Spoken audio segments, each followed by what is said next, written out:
कक्षा 9 विषय हिंदी इकाई 12 रानी। महादेवी वर्मा। रेखाचित्र। वे मुस्कुराते फूल नहीं जिनको आते हैं मुरझाना, वे तारे की दीप नहीं जिनको पाता है बुझ जाना। जन्म सन 1907 ईस्वी सन, निधन सन 1983 ईस्वी सन। मैं नीर भरी दुख की बदरी और तुमको नींव में ढूंढा। चैप्टर 12 रानी महादेवी वर्मा। हिंदी साहित्य में महादेवी वर्मा अर्थात मैं नीर भरी दुख की बदरी और तुमको नींव में ढूंढा, तुम में ढूंढी पीड़ा कहने वाली सदैव भावुक, अत्यंत संवेदनशील और समग्र नीव सृष्टि पर अनुकंपा वर्ण करने वाली छायावादी युग की अप्रतिमीय रचनाकार। छायावादी युग के 4 स्तंभ गिने जाते हैं: प्रसाद, पंत, महादेवी और निराला। इनमें प्रसाद के साथ सदैव इतिहास बोध रहा तो पंत प्रकृति के कोमल कांत पदावली के रचनाकार के रूप में पहचाने गए। निराला अपनी ओजस्विता और रौद्रता के लिए तो महादेवी धीर गंभीर दर्द की दास्तान सुनाने वाली कवियत्री के रूप में पहचानी गई है। उत्तर प्रदेश जन्म महादेवी सही अर्थ में एक विदुषी और प्रगल्भा नारी के रूप में समग्र जीवन जी गई।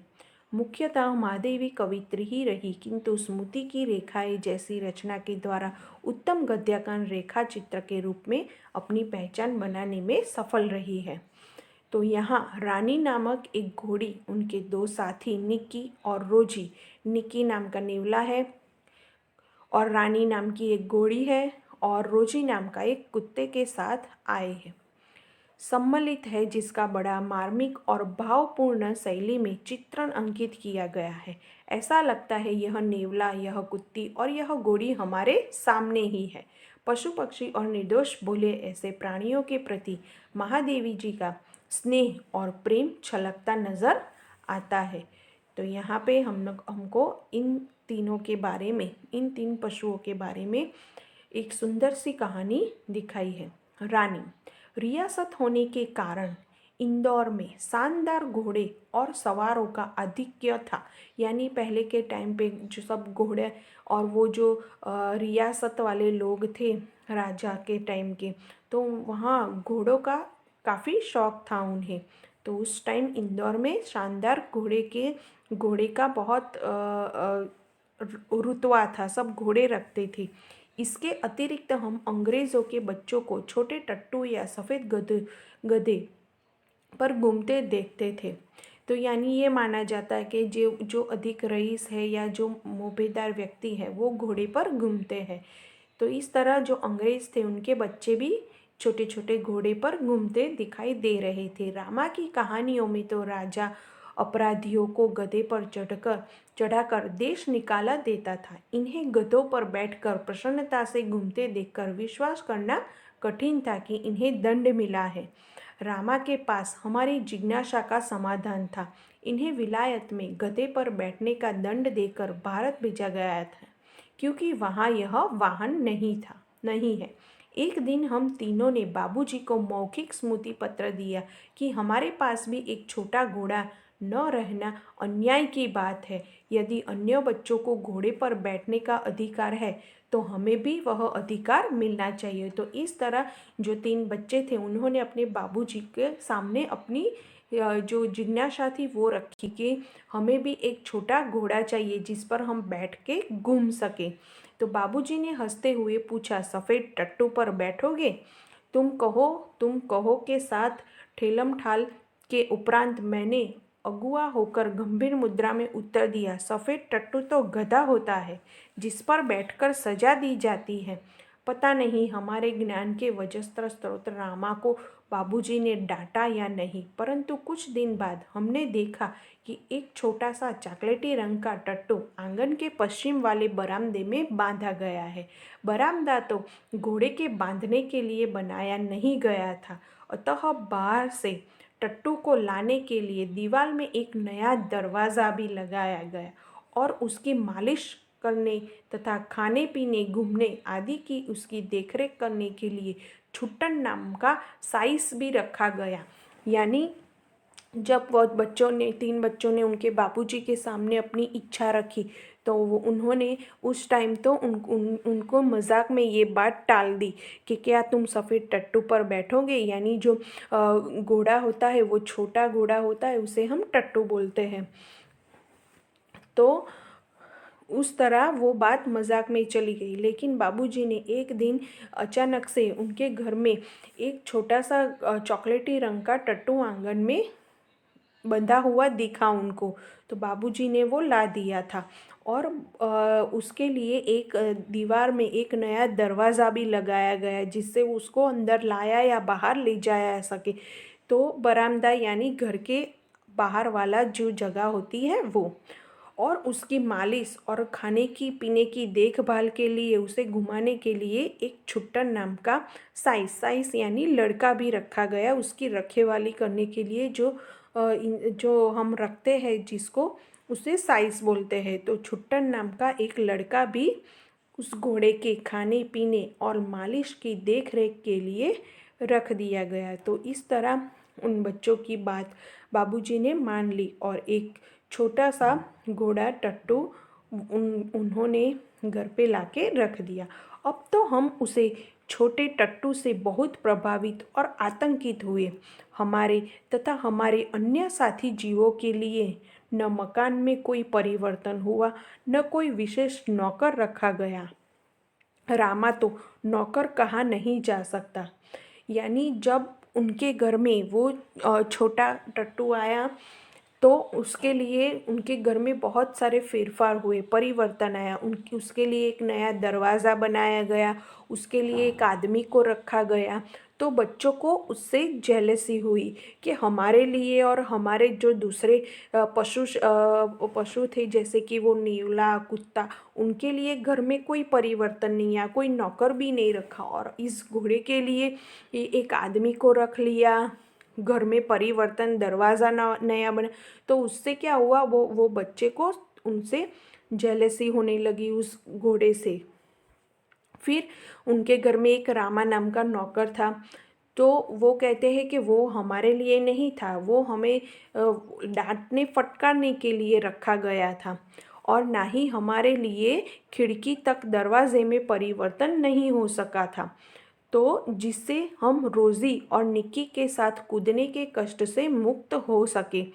तो निक्की और रोज़ी, निक्की यानी नेवला और रोज़ी यानी जो उनके घर में कुत्ता था वो, तो उनके लिए कोई ऐसा परिवर्तन नहीं आया था। बाबूजी से यह सुनकर भी कि वह टट्टू हमारी सवारी के लिए आया है, हम सब 4-5 दिन उससे रुष्ट और अप्रसन्न ही घूमते रहे, परंतु अंत में उसने हमारी मित्रता प्राप्त ही कर ली। रामा से उसका नाम पूछने पर ज्ञात हुआ कि उसे ताज रानी कहकर पुकारा जाता है। ताजमहल का चित्र हमने देखा था, और रामा और कल्लू को माँ की सभी कहानियों में रानी के दुख सुख की कहानी की गाथा सुनते सुनते हम उसके प्रति बड़े सदैव हो गए थे। ताजमहल जैसे भवन की रानी होने पर भी यह वहाँ से कहानी की रानी की तरह निकाल दी गई है। यह कल्पना करते ही हमारी सारी ईर्ष्या और सारा रोष करुणा से पिघल गया, और हम उसे और अधिक आराम देने के उपाय सोचने लगे। तो इस तरह वो लोग 4-5 दिन तो उस टट्टू से नाराज़ रहे, अप्रसन्न रहे, क्योंकि उसे बहुत सारी सुविधाएं मिली थी। इसीलिए फिर वो लोग को समझ में आ गया कि इसे हमारे लिए ही लाया गया है। वह इतनी सुंदर थी कि अब तक उसकी छवि आँखों में वसी जैसी है। हल्का चॉकलेटी चमकदार रंग जिस पर दृष्टि फिसल जाती थी, खड़े छोटे कानों के बीच में माथे पर झूलता आयला का गुंछा, बड़ी काली स्वच्छ और पारदर्शी जैसी आंखें, लाल नथुने जिन्हें फुला फुला कर चारों ओर की गंध लेती रहती। यानी ये जो रानी नाम की घोड़ी थी उसके बारे में उसका वर्णन किया गया है कि वो कैसी लगती थी। उजले दांत और लाल जीभ की झलक देते हुए गुलाबी होठों वाले लंबे मुंह जो लोहा चबाते रहने पर भी शत विशत नहीं होता था। ऊंचाई के अनुपात से पीठ की चौड़ाई अधिक है। सुडौल मजबूत पैर और सघन पूंछ जो मक्खियाँ उड़ाने के क्रम में मूर्छल के समान उछलती गिरती रहती थी। उस समय यह सब समझने की बुद्धि नहीं थी, परंतु इतने दीर्घ काल के उपरांत भी स्मृति पट पर वे रेखाएं ऐसे उभर आती हैं जैसे किसी अदृश्य स्नायु से लिखे अक्षर अग्नि के ताप से प्रत्यक्ष होने लगते हैं। हम बार बार सोचते हैं कि वह कुछ और छोटी क्यों न हुई होती तो हम रोजी और निक्की के समान उसे भी अपने कमरे में रख लेते। रानी को अपने कमरे में ले जाना संभव नहीं था, अतः अस्तबल बना हुआ बरामदा ही हमारी अराजकता का कार्यालय बना। बरामदा घोड़े बांधने के लिए तो बना नहीं था, अतः उसकी दीवार में एक खुली अलमारी और कई आते ताक थे। उन्हीं में हमारा स्वेच्छा विस्थापित और शरणार्थी खिलौनों का परिवार स्थापित होने लगा। तो इस तरह उस जो रानी है उसके बारे में वर्णन किया गया है कि वो कैसी लगती थी, उसकी आंखें, चाल, उसकी पूंछ कैसी थी। और फिर कहा कि अगर वो छोटी होती, जो नेवला और कुत्ते की तरह रोज़ी थी उसकी तरह, तो वो लोग उसे अपने कमरे में ही रखते, लेकिन ये शक्य नहीं था उनके रानी को कमरे में ले जाना। इसीलिए घर के बाहर उसके लिए एक अस्तबल बनाया गया था। वहीं पर वो लोग सारे खिलौने लेकर वहाँ पे सब खेलते रहते थे उस रानी के साथ। रानी की गर्दन में झूल झूल कर, उसके कान और आयल में फूल खोस खोस कर और उसको बिस्कुट, मिठाई आदि खिला खिला कर थोड़े ही दिनों में हमने उसे ऐसी मैत्री कर ली कि हम न देखने पर वह अस्थिर होकर पैर पटकने और हिनहिनाने लगती थी। फिर हमारी घुड़सवारी का कार्यक्रम आरंभ हुआ। मेरे और बहन के लिए सामान्य छोटी पर सुंदर जीन खरीदी गई और भाई के लिए चमड़े के घेरे वाली ऐसी जीन बनवाई गई जिससे संतुलन खोने पर भी गिरने का भय नहीं था। यानी जो घोड़े पर सवारी करने के लिए, बैठने के लिए बनाया जाता है वो। बाहर के चबूतरे पर खड़े होकर हम बारी बारी से रानी पर आरूढ़ होते और छुट्टन साथ दौड़ता हुआ हमें घुमाता। यानी वो लोग बारी बारी उस पर सवारी करते थे और जो उसके लिए जो लड़का, छुट्टन नाम का लड़का रखा गया है तो वो उनके साथ साथ चलता रहता था। सवेरे भाई बहन घूमते और स्कूल से लौटने पर तीसरे पहर या संध्या के समय मेरे साथ यह कार्यक्रम दोहराया जाता। परंतु ऐसी सवारी से हमारी विद्रोही प्रकृति कैसे संतुष्ट हो सकती थी।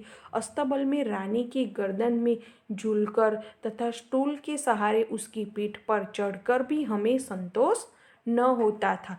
तो फिर इस तरह वो तीनों रानी के साथ घुल मिल गए थे और सुबह और शाम उसके साथ घूमते रहते और घूमने के बाद भी उसके साथ उसके अस्तबल में उसकी पीठ पर बैठकर उसकी जो गर्दन थी उस पर लटक लटक कर वो खेलते रहते थे।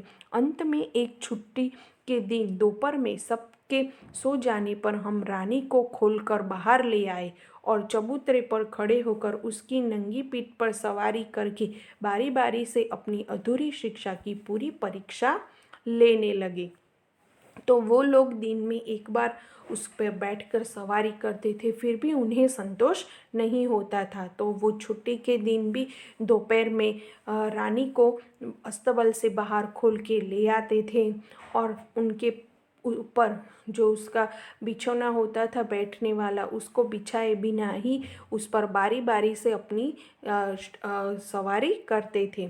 यह स्वाभाविक ही था कि ताज रानी हमारी अराजक प्रवृत्तियों से प्रभावित हो जाती। वास्तव में बालकों में चेतना के विभिन्न स्तरों का बोध न होकर सामान्य चेतना का ही बोध रहता है, अतः उनके लिए पशु, पक्षी, वनस्पति सब एक परिवार के हो जाते हैं। निक्की रानी की पूंछ से झूलने लगता था। रोजी इच्छा अनुसार उसकी गर्दन पर उछलकर चढ़ती और नीचे कूदती थी और हम सब उसकी पीठ पर ऐसे गर्व से बैठते थे मानो मयूर सिंहासन पर आसीन हो। रानी हम सब की शक्ति और दुर्बलता जानती थी। उसकी नंगी पीठ पर आयल पकड़कर बैठने वालों को वह दुल्की चाल से इधर उधर घुमाकर संतुष्ट कर देती थी। परंतु एक बार मेरे बैठ जाने पर भाई ने अपने हाथ की पतली संटी उसके पैरों में मार दी।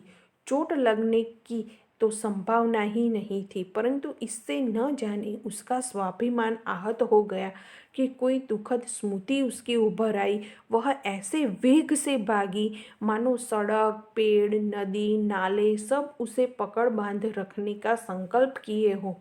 कुछ दूर मैंने अपने आप को उस उड़न खटोले पर संभाला, परंतु गिरना तो निश्चय था।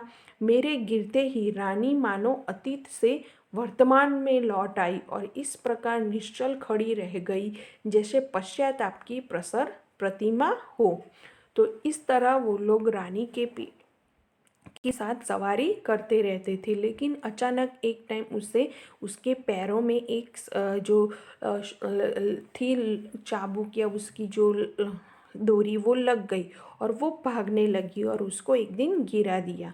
साथियों की चीख पुकार से सब दौड़े और फिर बहुत दिनों तक मुझे बिछाने पर पड़ा रहना पड़ा। यानी उसे लग गई थी चोट, तो उसे आराम करना पड़ा। स्वस्थ होकर रानी के पास जाने पर वह ऐसी करुण पश्चाताप भरी दृष्टि से मुझे देखकर हिनहिनाने लगी और मेरे आंसू आ गए। एक बार भाई के जन्मदिन पर नानी ने उसके लिए सोने के कड़े भेजे। सामान्यतः हम कोई भी नया कपड़ा या आभूषण पहनकर रानी को दिखाने अवश्य जाते थे। सुंदर छोटे छोटे शेर मुंह वाले कपड़े पहनकर भाई भी रानी को दिखाने गया और न जाने किन प्रेरणा से वह दोनों कड़े उतार कर रानी के खड़े सतर्क कानों में वलय की तरह पहनाया। तो उसकी नानी ने उसके लिए सोने के कड़े बनवाए थे, तो वो उसने अपने जो रानी थी उसको पहना दिया। फिर हम सब खेल में कड़ों की बात भूल गए।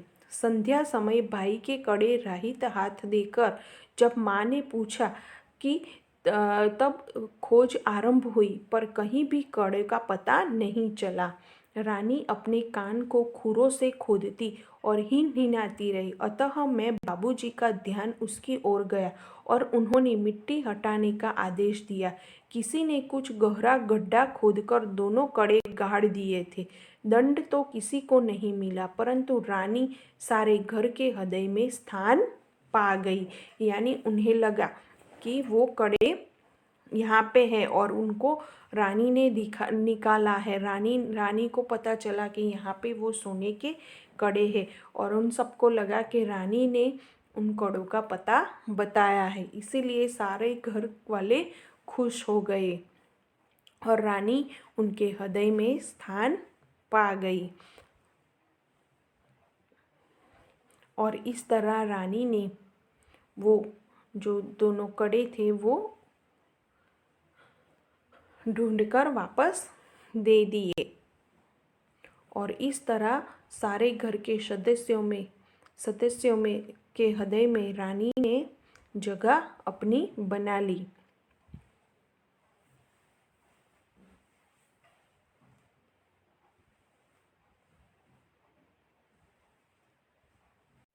एक घटना अपनी विचित्रता में स्मरणीय है। एक सवेरे उठने पर हमने रानी के पास एक छोटे से घोड़े के बच्चे को देखा।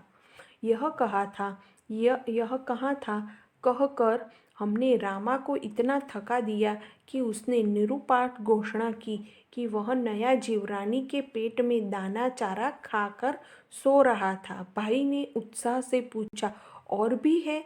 और रामा ने स्वीकृति में सिर हिलाया। अब तो हम विस्मित भी हुए और क्रोधित भी। ये छोटे जीव कोई काम धाम नहीं करते और हमको पीठ पर बैठा कर दौड़ाने वाली रानी का दाना चारा स्वयं खा कर उसके पेट में लेटे रहते हैं। भाई ने कहा, रानी का पेट चीरकर हम कम से कम एक और बच्चा घोड़ा निकाल ले, तब बच्चे घोड़े पर वे छोटे बहन भाई बैठेंगे और रानी मेरी सेवा में रहेगी। प्रस्ताव मुझे भी उचित जान पड़ा, पर जब एक दोपहर को वह कहीं से शाक काटने का चाकू ले आया, तब मेरे साहस ने जवाब दे दिया। एक और भी समस्या की ओर हमारा ध्यान गया। आखिर हम रानी का पेट सिएंगे कैसे? माँ की महीन सी सुई से तो सीना संभव नहीं था। टाट सीने के का बड़ा सूजा रामा अपनी कोठरी में रखता था, जहाँ हमारी पहुँच नहीं थी। कुछ दिन के उपरांत जब रानी का अश्व शिशु कुछ बड़ा होकर दौड़ने लगा, तब हमें न अपना क्रोध स्मरण रहा और न प्रस्ताव। तो इस तरह यहाँ पे ये लेसन खत्म होता है। So goodbye and take care.